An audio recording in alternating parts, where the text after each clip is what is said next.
चलो હવે જો આપણે દેહ જળ વિશે બધી ચર્ચા કરી ચૂક્યા છીએ. હવે એ દેહ જળને આખા શરીરમાં આપણે મોકલવાનું છે.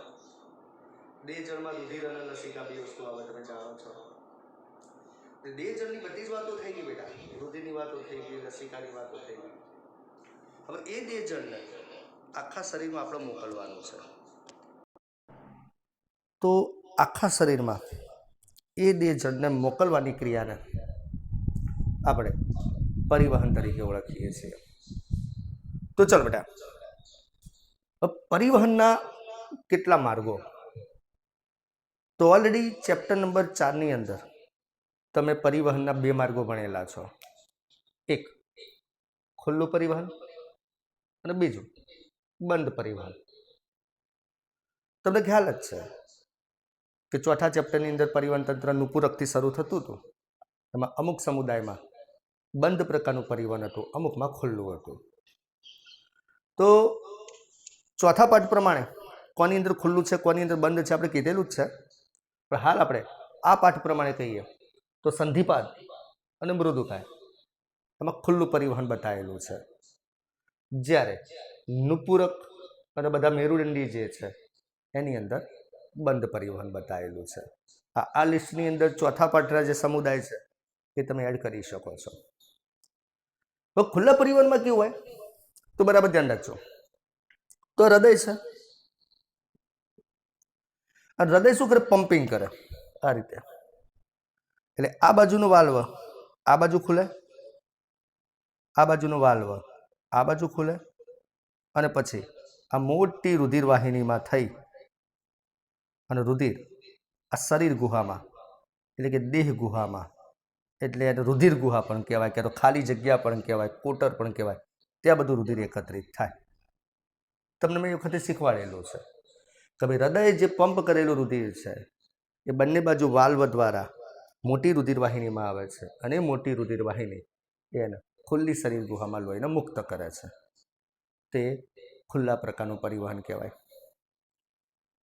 જ્યારે બંધ પરિવહનમાં કેવું હોય તો આ જે હૃદય પમ્પિંગ કરશે એટલે રુધિર આ રુધિર વાહિનીમાં જાય ખરા, પણ જો આ બાજુનો વાલ્વ આમ ખુલતો હોય એટલે રુધિર આમ જાય, અહીંયા આવે, અહીંયા આવે, અને એમ કરતાં કરતાં આગળ જોઈ શકો છો તમને કે એક રુધિર વાહિનીની બંધ વ્યવસ્થા છે. એટલે આ ખાલી જગ્યામાં રુધિર નહીં પહોંચે, બરાબર. ત્યાંથી કોષો વચ્ચે આપલે કરી અને પછી અશુદ્ધ રુધિર, કે તો પછી અશુદ્ધ ના કહીએ તો શીરા દ્વારા રુધિર એ પાછું વાલ્વને આ બાજુ ખોલે અને રુધિર અહીંયા પાછું આવી જાય. એટલે અહીંયા આગળ ખુલ્લામાં કઈ ધમની છે, કઈ શીરા છે એવું આપણે અલગ નથી કહી શકતા. કઈ બંને દિશામાંથી રુધિર ગુહામાં જાય છે. જ્યારે આમાં આને આપણે ધમની કહી શકીશું અને આને આપણે શીરા કહી શકીશું. તો જોઈ શકો છો કે અહીંયા ખુલ્લા ભાગમાં રુધિર આવ્યું હતું એટલે ખુલ્લું પરિવહન, અને અહીંયા બંધ માર્ગે રુધિર વહન પામ્યું એટલે બંધ પરિવહન. તો ચલો બેટા, આટલે સુધી બધાને ખબર પડી ગઈ? તો ચલો જવાબ આપજો. ચલો, પરિવહન માર્ગ કેટલા પ્રકારના છે બેટા? 2 પ્રકારના છે, ખુલ્લું અને બંધ. ચલો, એમાં ખુલ્લું પરિવહન કયા કયા સમુદાયમાં જોવા મળે? સંધિપાદ અને મૃદુકાયમાં જોવા મળે. એની અંદર તમારે ચેપ્ટર 4 નું જે લિસ્ટ છે એડ કરવું હોય તો કરી શકો. અને બંધ પરિવહન કોની કોની અંદર જોવા મળે? નુપુરક અને મેરુદંડી. ચલો પહેલા ખુલ્લાની વાત કરીએ તો હૃદય દ્વારા પંપ કરેલું રુધિર પહેલા કઈ વાહિનીમાં જાય? મોટી રુધિર વાહિનીમાં, અને પછી ત્યાંથી ખુલ્લી જગ્યા કે તો કોટરમાં ઠલવાય એટલે એનું ખુલ્લું પરિવહન કહેવાય. જ્યારે બંધ પરિવહનમાં હૃદય દ્વારા પંપ કરેલું રુધિર પહેલા ક્યાં જાય? ધમનીમાં. ધમનીમાંથી પછી બંધ વ્યવસ્થામાં, બંધ વ્યવસ્થામાંથી પાછી શીરામાં, અને શીરામાંથી પાછું હૃદયમાં પાછું જાય. એટલે ટેક્સ્ટબુકમાં એવું ધમની શીરા એવું અલગ નથી કરેલું, ખાલી એટલું કીધું છે કે હૃદય દ્વારા પંપ કરેલું રુધિર વાહિનીની બંધ વ્યવસ્થા દ્વારા પરિવહન પામે છે. હવે ચલો તમે મને કહેશો કે સજીવ માટે આમ વધુ યોગ્ય પરિવહન કયું, ખુલ્લું કે બંધ? બંધ પરિવહન વધુ યોગ્ય.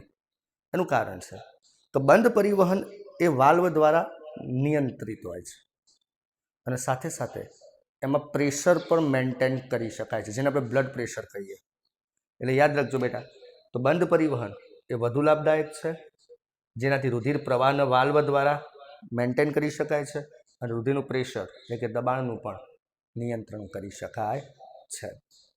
તો ચલો બેટા, બધાને ક્લિયર થઈ ગયું એટલે સુધી? અને ચોપડીમાં પણ વાક્ય એકદમ સિમ્પલ છે, તમે જોઈ શકો છો. તો ચલો આટલે સુધી સ્ક્રીનશોટ લઈ લો પહેલા.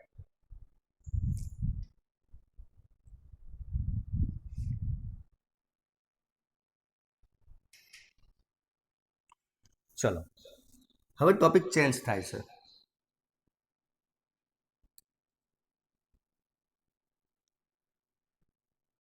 હવે આપણે જે પૃષ્ઠવંશી પ્રાણીઓ છે, જે ખરેખર મેરુદંડીનો ઉપસમુદાય છે, ચોથું ચેપ્ટર તમે ભણેલા છો, એની અંદર હૃદય કેવું હોય? તેની અંદર હૃદય સ્નાયુમય હોય, અને અમે બધાને ખબર છે કે હૃદય હંમેશા સ્નાયુમય છે. તો પૃષ્ઠવંશીઓનું હૃદય સ્નાયુમય હોય છે, પણ એની રચના કેવી હોય જરા એની વાત કરવાની છે. તો પૃષ્ઠવંશીમાં એક મત્સ્ય વર્ગ જોવાનો છે, બીજા નંબરે ઉભયજીવી અને સરીસૃપ જોવાના છે, અને પછી વિહગ અને સસ્તન જોવાના છે. એનો મતલબ પૃષ્ઠવંશીના 4 વર્ગ આપણે જોઈ લેવાના છે. તો જો બેટા, સૌથી પહેલા મત્સ્યની વાત કરું તો ભાઈ મત્સ્યનું હૃદય કેવું હોય? તો ચલો આપણને ખબર છે કે પૃષ્ઠવંશી તરીકે ગમે તે હશે, મત્સ્ય હશે, ઉભયજીવી હશે, સરીસૃપ હશે, વિહગ હશે, સસ્તન હશે, બધાનું હૃદય સ્નાયુમય હોય. પણ એમાં સૌથી પહેલા મત્સ્યની વાત કરીએ તો ધ્યાન રાખજો બેટા, તો મત્સ્યનું હૃદય માની લો કે એક રેખાકૃતિ છે. આ હૃદય દોર્યું છે, તો ખરેખર હૃદય કે આવા આકારનું ના હોય, એક રેખાકૃતિ છે. તો આ હૃદય છે અને પણ મત્સ્યનું છે. તે દ્વિખંડી હોય, 2 ખંડ જ હોય. ઉપર તરફનો ખંડ છે એ કર્ણક છે, નીચે તરફનો છે ક્ષેપક છે. તમે જોઈ શકો છો કર્ણકની સંખ્યા પણ 1, ક્ષેપકની સંખ્યા પણ 1. તો બોલો કેટલા ખંડવાળું હૃદય થયું? 2 ખંડવાળું, તેને દ્વિખંડી કહેવાય. હવે ચલો, આ મત્સ્યનું હૃદય કઈ રીતે કામ કરશે? તો ધ્યાન રાખજો, તો આ એક વાહિની હોય, એ વાહિની શું કરશે? તો O2 વિહીન રુધિર, ધ્યાન રાખજો બેટા, O2 વિહીન રુધિર એ પેલા કર્ણકમાં ઠાલવે. તો O2 વિહીન રુધિર કર્ણકમાં ઠાલવે, એટલે કર્ણક ભરાઈ ગયા કે નહીં ભાઈ? બરાબર. તો અંગોમાંથી O2 વિહીન રુધિર એ કર્ણકમાં લાવી, કારણ કે બધું રુધિર અંગોમાં પડ્યું હતું ભાઈ, અંગોએ ઓક્સિજન લઈ લીધો હતો, એટલે હવે એ રુધિર પાસે ઓક્સિજન રહ્યો નથી, એટલે એવું O2 વિહીન રુધિર અંગોમાંથી કર્ણકમાં લાવે છે. હવે કર્ણક ભરાઈ ગયા, તો કર્ણક અને ક્ષેપકની વચ્ચે પાછો વાલ્વ હોય, વાલ્વ મારફતે O2 વિહીન રુધિર ક્ષેપકમાં આવશે. પહેલા O2 વિહીન રુધિર કર્ણકમાં આવ્યું, કર્ણકમાંથી ક્ષેપકમાં આવ્યું. હવે શું? તો આ ક્ષેપકમાંથી પાછી એક નળી દ્વારા O2 વિહીન રુધિર એ હૃદયની બહાર ફરીથી અંગો તરફ જવા ગતિ કરશે. પણ બેટા O2 વિહીન રુધિર અંગો તરફ મોકલાય? ના મોકલાય. તો શું કરીશું સાહેબ? ઓક્સિજનની વ્યવસ્થા શું કરીશું? તો સાંભળો બેટા, તો જેવું O2 વિહીન રુધિર આ વાહિનીમાં જતું હશે ને આ વાહિની આવી રીતે અંગો તરફ લઈ જતી હશે, તો અહીંયા વચ્ચે ઝાલર હશે,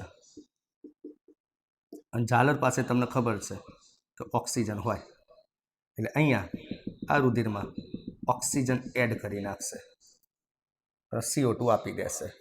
તો બોલો હવે આ રુધિર કેવું થઈ ગયું બેટા? O2 યુક્ત થઈ ગયું. અને એ O2 યુક્ત રુધિર બોલો અંગોને મળી જાય કે ના મળી જાય? બેટા ખબર પડી શું થયું? મિકેનિઝમ ખબર પડી? ચલો હું ફરીથી એક વખત પૂછી લઉં અને સમજાવી દઉં. ચલો, મત્સ્યનું હૃદય કેટલા ખંડી હોય? દ્વિખંડી. કર્ણકની સંખ્યા કેટલી?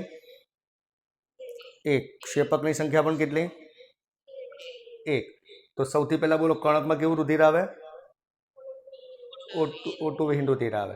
કણકમાંથી વાલ્વ દ્વારા ક્ષેપકમાં પણ કેવું રુધિર આવે? O2 વિહીન. હવે આ O2 વિહીન રુધિરને આપણે કઈ તરફ લઈ જવું છે? અંગો તરફ. પણ અંગો તરફ આપણે O2 વિહીન રુધિર લઈ જવું છે, પણ શું અંગોને O2 વિહીન રુધિર આપવાનું છે આપણે? ના. તો જેવું એ વાહિની દ્વારા અંગો તરફ જતું હશે એટલે વચ્ચે કોના દ્વારા અંદર ઓક્સિજન એડ થશે? ઝાલર દ્વારા.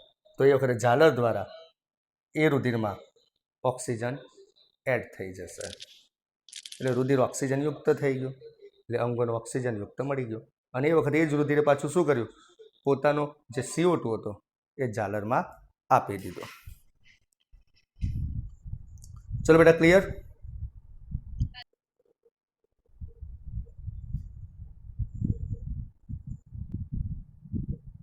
ચલો આરજે પ્રજાપતિ, માઇક ખુલ્લું છે, બંધ કરો ભાઈ.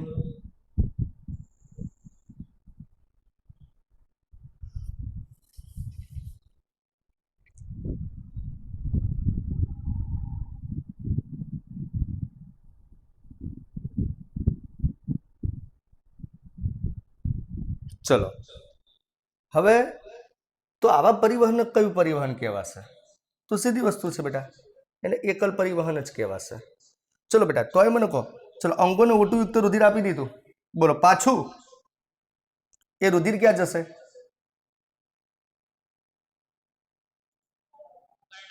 પાછું કણકમાં જશે. જો આ રીતે O2 યુક્ત આપ્યું પણ O2 વિહીન થઈ, પાછું કણકમાં જશે. તો ચલો આ રીતે સ્ક્રીનશોટ લઈ લો. ચલો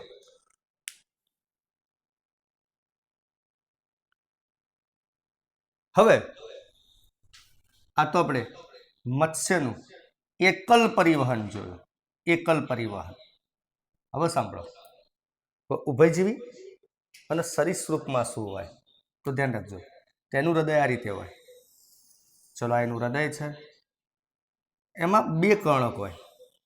આ બાજુ જમણું કણક, આ બાજુ ડાબું કણક, અને ક્ષેપક એક જ હોય. હવે એમાં શું થશે તો બોલો કેટલા ખંડ થયા? આવે 3 ખંડ. તો એનો મતલબ કે ઉભયજીવી સરીસૃપનું હૃદય કેટલા ખંડી થયું? ત્રિખંડી થયું. બરાબર. હવે એમાં શું થશે જોજો બેટા, તો આ બાજુ ડાબા કણકમાં ઓક્સિજન યુક્ત રુધિર આવશે, અને એ પણ ઝાલર દ્વારા અથવા ફેફસા દ્વારા અથવા ત્વચા દ્વારા O2 યુક્ત રુધિર આવ્યું. હંમેશા યાદ રાખવાનું કે જ્યાં જ્યાં O2 યુક્ત રુધિર આવતું હોય એ હંમેશા ડાબા ભાગમાં આવે, પછી કોઈ પણ વર્ગ હોય. બરાબર. તો ડાબા ભાગમાં O2 યુક્ત રુધિર આવશે, ઝાલરમાંથી પસાર થઈને, ફેફસામાંથી પસાર થઈને, ત્વચામાંથી પસાર થઈને. અહીંયા જુઓ, રુધિર O2 વાળું થઈને જ અંદર આવે છે. મત્સ્યના જેમ નથી. મત્સ્યમાં તો બોલો હૃદય અશુદ્ધ રુધિર જ આગળ મોકલતું હતું. આ તો વચ્ચે ઝાલર એની અંદર ઓક્સિજન સપ્લાય કરતો હતો, પેલા ઓક્સિજનના બાટલાની જેમ. જ્યારે અહીંયા તો કમ્પ્લીટ રુધિર ઝાલર પાસેથી, ફેફસા પાસેથી અથવા ત્વચા પાસેથી. જીવ પ્રાણી, કારણ કે ઉભયજીવી અને સરીસૃપ અલગ અલગ જગ્યાએ રહેતા હોય છે. બરાબર. જો પાણીમાં રહે તો ઝાલર દ્વારા ઓક્સિજન લે, જમીન ઉપર રહે તો ફેફસા અને ત્વચા દ્વારા ઓક્સિજન લે, અને એ ઓક્સિજન યુક્ત રુધિર ડાબા કણકમાં લાવશે. એ જ વખતે એની ભાઈ જમણું કણક પણ છે, તો ત્યાંથી શું કરશે તો શરીરના વિવિધ ભાગોમાંથી કે તો અંગોમાંથી O2 વિહીન રુધિર લાવશે. એટલે જમણા કણકમાં O2 વિહીન રુધિર આવશે, ડાબા કણકમાં O2 યુક્ત રુધિર આવ્યું, જમણા કણકમાં O2 વિહીન રુધિર આવ્યું. હવે શું તો કણકો તો ભરાઈ ગયા. ડાબું કણક ઝાલર, ફેફસા અને ત્વચામાંથી આવેલા O2 યુક્ત રુધિરથી ભરાઈ ગયું, અને જમણું કણક શરીરના વિવિધ અંગોમાંથી આવેલા O2 વિહીન રુધિરથી ભરાઈ ગયું. તો અહીંયા પણ વાલ્વ હશે, અહીંયા પણ વાલ્વ હશે. એટલે આ બંને રુધિર એટલે કે મિશ્ર સ્વરૂપે મિશ્ર રુધિર એક ક્ષેપકમાં ઠલવાશે. એટલે કે આ O2 યુક્ત પણ ઠલવાશે, O2 વિહીન પણ ઠલવાશે, એટલે ક્ષેપકમાં રુધિર મિશ્ર થઈ ગયું. હવે શું કરીશું ભાઈ? તો અહીંયા पाछी एक वाहिनी हशे ज्यां मिश्र रुधिरने शरीरना अंगो तरफ मोकलशे। तो बोलो आ अंगो पासे शुं खासियत हशे बेटा? हाँ, मिश्र रुधिरमांथी ऑक्सीजन लई लेशे खाली। ख्याल आव्यो? अने शरीરના અંગો ઓક્સિજન મેળવી લેશે। અહીંયા લખી દઉં છું કે શરીરના અંગો એ શું કરશે? O2 મેળવી લેશે। અને હવે જે CO2 વાળું રુધિર છે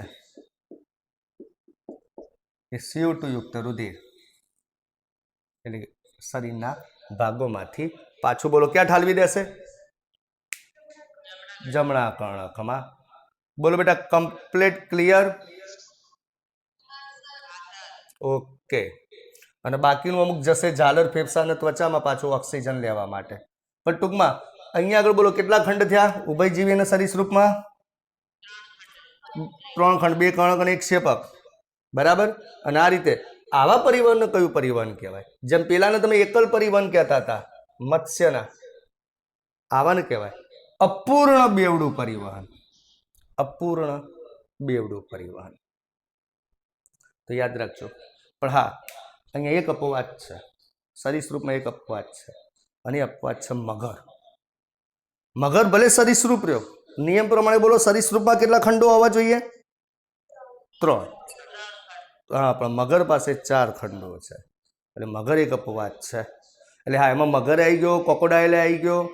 ટૂંકમાં મગરની શ્રેણીમાં આવતા મગરની જે જાત જાતની પ્રજાતિઓ છે ને બધી આવી ગઈ। એલિગેટર આવી ગયો, બરાબર। એલિગેટર કે ક્રોકોડાઇલ કે મને તો એટલી બધી ખબર નથી કયા કયા જાતના હોય છે, પણ તમે જાણતા હશો, બરાબર। કંઈક પોળા મોઢાવાળો હોય એને કંઈક મગરમચ્છ કહેવાય, એને પાતળા મોઢાવાળો હોય એને કંઈક ઘડિયાળ કહેવાય। હા, એવું બધું હોય છે ને કંઈક, બરાબર। હા હા, તો બસ એ બધા અંદર આવી ગયા। મગરની પ્રજાતિના બધા 4 ખંડવાળા હૃદય ધરાવે પાછા, હો, ક્રોકોડાઇલ કે એલિગેટર કે બધા। ઓકે, તો ચલો બેટા આટલી સુધી સ્ક્રીનશોટ લઈ લો।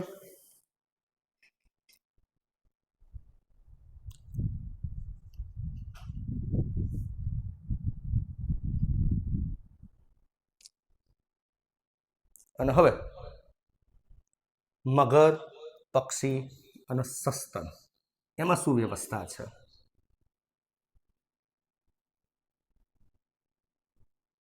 તો મત્સ્યમાં એકલ પરિવહન આવ્યું, ઉભયજીવી અને સરીસૃપમાં અપૂર્ણ બેવડું પરિવહન આવ્યું। અને હવે જોઈએ આપણે થોડા ઉચ્ચ પ્રકારના વર્ગો, પક્ષી છે, સસ્તન એટલે કે આપણે છીએ, અને મગરમચ્છ છે। તો એનું જે હૃદય છે એ રીતે 4 ખંડી હોય।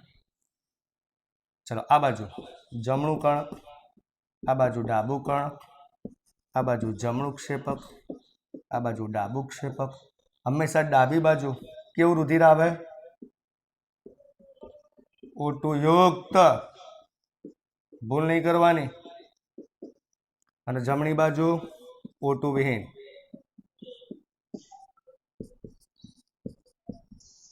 ભાઈ કોઈનું માઇક ખુલ્લું છે ને ઘેર બખાડો ચાલુ છે? ચલો બેટા,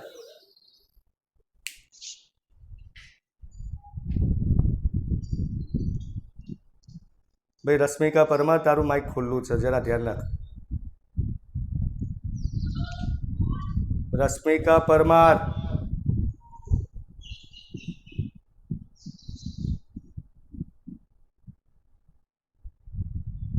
ચલો રશ્મિકા રિમૂવ કરું છું તને।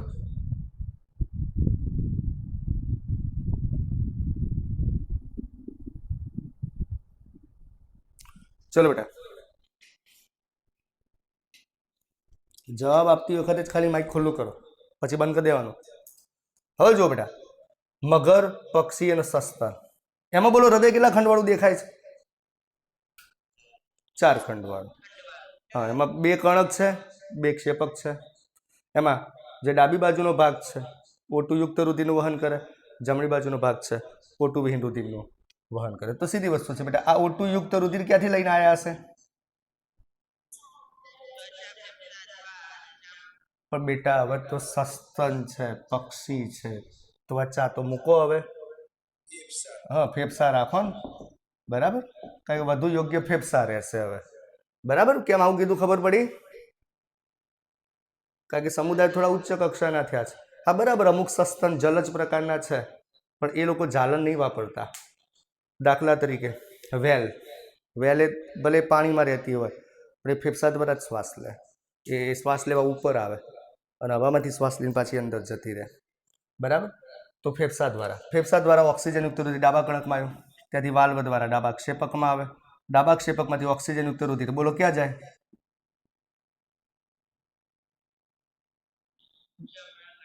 અલ્યા ભાઈ, O2 યુક્ત રુધિર છે, શું સીધું જમણા કણકમાં? O2 યુક્ત રુધિર ક્યાં આપવાનું છે તમારે? અંગોમાં, પેશી, કોષ, અંગ, એમાં આપવાનું, એમાં જાય. અને આ વસ્તુ આપણે શ્વાસોશ્વાસના પાઠમાં શીખવાડેલી છે, કેમ ભૂલી જાઓ છો? તો ચલો, તો આ બાજુ ડાબા કણકમાં ફેફસામાંથી O2 યુક્ત રુધિર આવ્યું, ત્યાંથી ડાબા ક્ષેપકમાં આવ્યું, અને એ O2 યુક્ત રુધિર ઓક્સિજન આપવા માટે પેશી કોષના અંગમાં આવ્યું. એ જ રીતે હવે પેશી કોષ અંગમાં એને આપી દીધું, એટલે ઓક્સિજન પેશી કોષના અંગોએ લઈ લીધો. તો હવે પેશી કોષના અંગ પાસે હવે કયું રુધિર હશે બેટા? O2 વિહીન. તો સીધી વસ્તુ છે, તો O2 વિહીન રુધિર બોલો પેશી કોષના અંગમાંથી ક્યાં આવશે? જમણા કણકમાં. જમણા કણકમાંથી જમણા ક્ષેપકમાં, અને જમણા ક્ષેપકમાંથી શુદ્ધ થવા માટે ફેફસામાં. તો તમે જોઈ શકો છો આ રીતનો માર્ગ બન્યો કહેવાય. જોજો ટૂંકમાં ડાબા કણકમાંથી ડાબા ક્ષેપકમાં, ડાબા ક્ષેપકમાંથી પેશી કોષના અંગમાં, અને ત્યાંથી પછી પાછું જમણા કણકમાં. અને એ જ રીતે જમણા કણકમાંથી જમણા ક્ષેપકમાં, અને ત્યાંથી પાછું ફેફસામાં. તમારી રીતે બે અલગ અલગ માર્ગે પરિવહન થયા, બે અલગ અલગ માર્ગે. જેમ કે O2 યુક્ત રુધિર છે એ પેશી કોષ અને અંગમાંથી જમણા કણકમાં ગયું, બરાબર. જ્યારે O2 વિહીન રુધિર છે એ ફેફસા તરફ ગયું. તો બે અલગ અલગ માર્ગે પરિવહન થયા, એટલે આને બેવડું પરિવહન પણ કહેવાય. તો ચલો બેટા, બધાને ખબર પડી ગઈ? તો અહીંયા શુદ્ધ રુધિરનું અલગ પરિવહન છે, અશુદ્ધ રુધિરનું અલગ પરિવહન છે, એટલે આને બેવડું પરિવહન કહેવાય. ચલો, ચોપડીમાંથી વાંચવાની જરૂર નથી ને, એકદમ સિમ્પલ છે વાક્ય રચના. ઓકે, સારું. હવે જો બેટા, આ વાત તો આપણે પૂરી કરી દીધી. હવે આપણે બધું ફોકસ માનવના હૃદય ઉપર કરવાનું છે. તો જરા એના પણ કેટલાક પોઈન્ટ હાલ પૂરતા આપણે જોઈ લઈએ. બધા ધ્યાન રાખશે.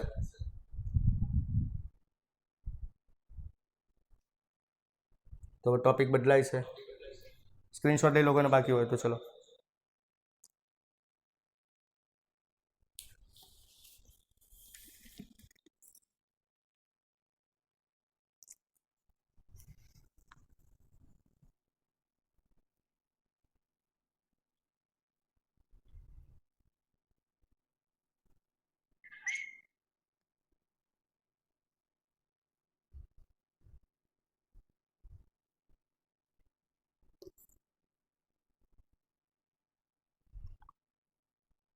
ચલો બેટા, હવે માનવ પરિવહન તંત્ર, માનવ પરિવહન તંત્ર, જેને રુધિરાભિસરણ તંત્ર પણ કહેવાય. અને શાનું શાનું બનેલું છે? એક તો રુધિરનું બનેલું છે, બીજું રુધિર વાહિનીઓનું બનેલું છે, અને ત્રીજું હૃદયનું બનેલું છે. ચલો, એમાંથી રુધિર તો આપણે ભણી ગયા, રુધિર વાહિનીઓ હાલ નથી ભણવાની, અને હવે બાકી રહ્યું હૃદય. તો હવે આપણે હૃદય વિશે ભણવાનું છે, કારણ કે ખબર છે તમને કે કોઈ પણ તંત્ર છે એ જાત જાતના ઘટકો ભેગા થઈને બને. એટલે માનવનું પરિવહન તંત્ર છે, જેને આપણે રુધિરાભિસરણ તંત્ર કહીએ છીએ બેટા, એ રુધિર, રુધિર વાહિની અને હૃદય, આ ત્રણ વસ્તુ ભેગી થઈને બને. આપણે રુધિર ભણી ગયા, રુધિર વાહિની હાલ નથી ભણવી, અને હૃદય, તો હવે હૃદય ભણીએ આપણે. ચલો, હૃદયની વાત કરીએ આપણે. તો હૃદય કેવું છે? તો સ્નાયુમય છે. મનુષ્યનું ચાલે છે હવે, તો સ્નાયુમય છે. આમે કોઈ પણ હૃદય સ્નાયુમય હોય, ખંડીય છે. તો મનુષ્યનું હૃદય સ્નાયુમય છે, ખંડીય છે, અને સાથે સાથે તે બંધ શાખિત રુધિર વાહિનીઓનું જાળું અને રુધિર પણ ધરાવે છે. તો બંધ વત્તા શાખિત રુધિર વાહિનીનું જાળું અને સાથે સાથે રુધિર પણ ધરાવે. એટલે એનો મતલબ જો હૃદય સાથે બધી જ વસ્તુ સંકળાઈ ગઈ. રુધિર વાહિનીનું જાળું પણ આવી ગયું અને સાથે સાથે રુધિર પણ આવી ગયું. તો હવે આ હૃદયની કમ્પ્લીટ રચના ભણવી છે. તો પહેલા તો એની ઉત્પત્તિ ક્યાંથી થાય? તો આપણને ખબર છે આપણે ત્રિગર્ભસ્તરી છીએ. તો હૃદય એ મધ્ય ગર્ભસ્તરમાંથી ઉદ્ભવે. મધ્ય ગર્ભસ્તરમાંથી ઉદ્ભવે. બાહ્ય ગર્ભસ્તર, મધ્ય ગર્ભસ્તર, અંત ગર્ભસ્તર, 3 પ્રકારના ગર્ભસ્તર છે, આપણે જાણીએ છીએ. તેમાંથી તે મધ્ય ગર્ભસ્તરમાંથી ઉદ્ભવે છે. બરાબર. હવે એનું સ્થાન ક્યાં છે? તો સ્થાનની વાત કરીએ આપણે. બરાબર ધ્યાન રાખજો, આપણા હૃદયનું સ્થાન. તો આપણું હૃદયનું સ્થાન જે છે એ ઉરસીય ગુહામાં ગોઠવાયેલું છે. અને ઉરસીય ગુહામાં પણ 2 ફેફસાની વચ્ચે સાધારણ ડાબી બાજુ હોય, જે આપણે શ્વાસોશ્વાસ વાળા પાઠમાં વાત કરેલી છે. એટલે એનો મતલબ આવું થાય. જો બેટા, જો આ જમણું ફેફસું, આ ડાબું ફેફસું. ડાબા ફેફસામાં તમને ખબર એવી ખાંચ હોય 2 ફેફસાની વચ્ચે. તો ચલો, હા, હૃદય ખાંચ, વેરી ગુડ. પણ એનો નીચેનો જે ક્ષેપકનો ભાગ છે એ આ રીતે ડાબી બાજુ વળેલો હોય. તમે જોઈ શકો છો, ડાબી બાજુ વળેલો હોય. એટલે આપણે ભલે એમ કહેતો હોય કે હૃદય ડાબી બાજુ છે, તો હૃદય આખું ડાબી બાજુ નથી, એ તો 2 ફેફસાની વચ્ચે વચ્ચે જ, પણ એનો ક્ષેપકનો ભાગ છે એ ડાબી બાજુએ વળેલો હોય. તો આટલે સુધી ક્લિયર થઈ ગયું છે આપણને. આ એનું કદ કેટલું છે? તો બંધ મુઠ્ઠી જેટલું. હવે જો બેટા, આપણું આ જે હૃદય છે એની જરા રચનાની વાત કરીએ. તો એની અંદર કેટલી વસ્તુ જોવા મળે, કેટલી વસ્તુની ચર્ચા કરવાની છે. ચલો આટલે સુધી સ્ક્રીનશોટ લઈ લો. ચલો આટલે સુધી પૂછેલું છે, સ્ક્રીનશોટ લઈ લો. ચલો, મનુષ્યનું હૃદય કેવું છે બેટા? સ્નાયુમય, પછી ખંડીય. એની સાથે શું સંકળાયેલું છે? બંધ શાખિત રુધિર વાહિનીનું જાળું જોડાયેલું છે. સાથે સાથે પોતાની અંદર શું ધરાવે છે? રુધિર ધરાવે છે. એ ઉદ્ભવે છે ક્યાંથી બેટા? મધ્ય ગર્ભસ્તરમાંથી ઉદ્ભવે. એનું સ્થાન ક્યાં છે? ઉરસીય ગુહામાં ગોઠવાયેલ છે, 2 ફેફસાની વચ્ચે, પર સહેજ ડાબી બાજુએ. અને કદ કેટલું છે? બંધ મુઠ્ઠી જેટલું. હવે જો બેટા, આપણા હૃદયમાં કઈ કઈ વસ્તુની ચર્ચા કરવાની છે, એની આખી રચના જોવાની છે. તમે કઈ કઈ વસ્તુની વાત કરીશું? તો એક તો હૃદયની આજુબાજુ જે આવરણો આવેલા છે એને કહેવાય પરિહૃદાવરણ. એની વાત કરવાની છે. પછી એના પટલોની વાત કરવાની છે. પછી એના ખંડોની વાત કરવાની છે. અને પછી એના વાલ્વની વાત કરવાની છે. અને પછી બાકી ગાંઠ પેશીની વાત કરવાની છે. તો આખું હૃદયમાં તમને ભણાવવું હોય તો એના પરિહૃદાવરણો, એના પટલો, એના ખંડો, એના વાલ્વ અને એની ગાંઠ પેશી, આટલી ચર્ચા કરવાની થાય. સૌથી પહેલાં આજે હું ખાલી તમને પરિહૃદાવરણ ચલાવું છું, બાકીની 4 વસ્તુ આવતીકાલે આવશે. ચલો, માની લો કે આ હૃદય છે. આ હૃદય જો બેટા, હાલ હું આપણા હૃદયનો આકાર હૃદય જેવો નથી દોરતો, રેખાકૃતિ દ્વારા બતાવું છું. તો માની લો કે આ હૃદય છે. તો હૃદયની આજુબાજુ આવી રીતે 2 આવરણ આવેલા હોય. આને કહેવાય બાહ્ય પરિહૃદાવરણ અને આને કહેવાય અંતઃ પરિહૃદાવરણ.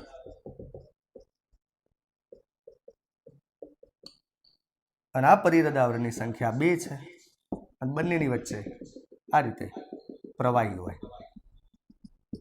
અને આ પ્રવાહીને કહેવાય પરિહૃદ પ્રવાહી. એ પણ ઘર્ષણ નિરોધક તરીકેનું કાર્ય કરે, એટલે કે હૃદય જ્યારે ધબકતું હોય એટલે બંને આવરણો વચ્ચે ઘસારો ના પડવા દે. ચલો ક્લિયર? હા કે ના? ઓકે, સરસ. ચલો બેટા, હવે પટલો જોઈ જ લઈએ. ચલો ટાઈમ છે જો આપણી પાસે. હવે જો બેટા, એક પટલ આ રીતે આડું હશે, જે થોડું ગ્રંથિલ અને જાડું પણ છે. જેને કહેવાશે, જે કર્ણક અને ક્ષેપકને અલગ કરે છે ને બેટા, ઉપર કર્ણક અને નીચે ક્ષેપકને.